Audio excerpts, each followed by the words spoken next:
Hi everybody, this is Danielle and welcome to my YouTube channel Danielle Style, where we deal with topics from business to style. This is going to be an interesting topic for me. So there are videos going around of a young man's celebration of life where he is wearing camouflage of the Trinidad and Tobago Defense Force. His name is Denelson Kennedy and he received the invite to his celebration of life on the 15th of January in Santa Cruz. Now, I'm not trying to be funny by wording it like that, but YouTube has a way of restricting your video if you say certain words. So I hope you understand when I say celebration of life and when I say received the invitation to the celebration of life. Now, there's a section of the law in the Summary Offences Act where it's an offense for someone who is not a member of the Defense Force to wear these items. Also, not for the person to actually have these items in possession. Most of us know about this, and I was supposed to say at the start of the video, this video might be a little long. It shouldn't be 10 minutes, but it might be a little long. If, some people might like longer videos, some may not, right? So, and I'm saying it's going to be long because I think there's a lot to discuss here. And of course, you can also comment and let me know your opinions under the video, please. Now, the rest of the law states unless you are granted permission by the minister, I'm assuming of national security. So there are these photos, I'm seeing a lot of them on Facebook on different pages, where he is, lying down at his celebration of life and he is in the full uniform, including the boots. One person posted it on my timeline and then I was like, okay. Then I really realized this is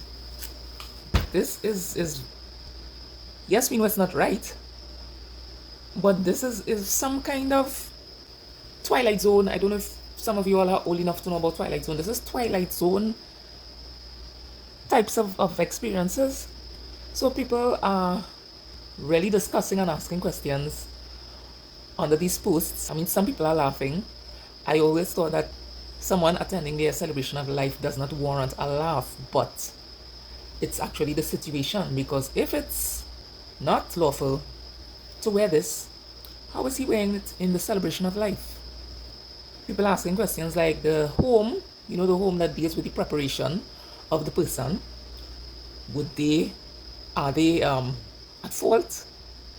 Because most of the time it's that home that actually dresses the individual.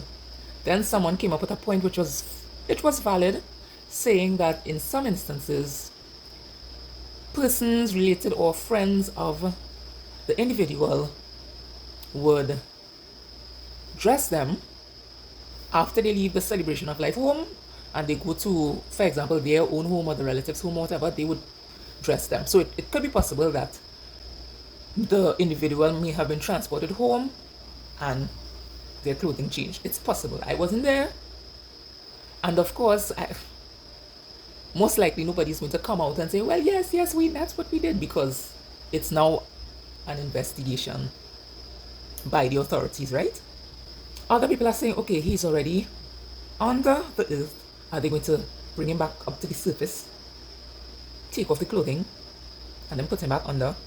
Some people are speculating whether the authorities are going to require that he is brought back up, because when there are investigations dealing with a person who has already undergone their celebration of life event, bringing them back up is a possibility.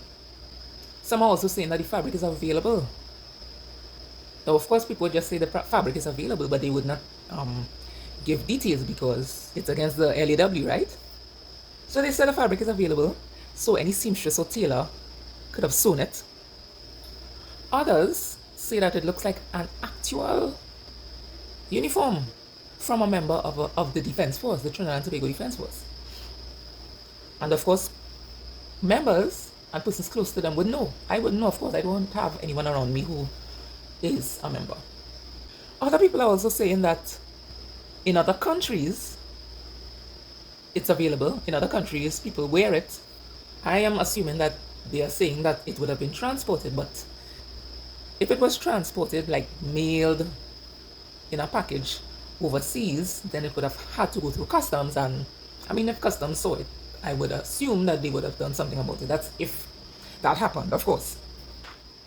People are also saying that maybe a defense force member sold it or gave it to the family.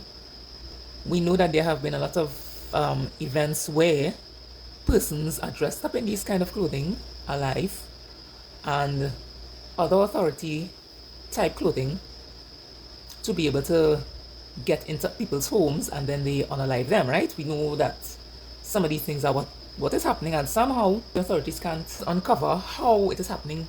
How is the clothing being passed from, person to person? I thought this was really interesting. People say Trinidad is not a real place. I mean, yeah, I would think Trinidad is not a real place because these kind of things, yes, some of these things happen in other countries, but we know Trinidad wasn't like that all the time.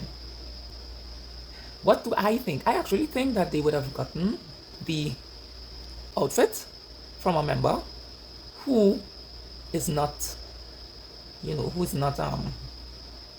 following what he's supposed to be following, if you understand what I'm saying.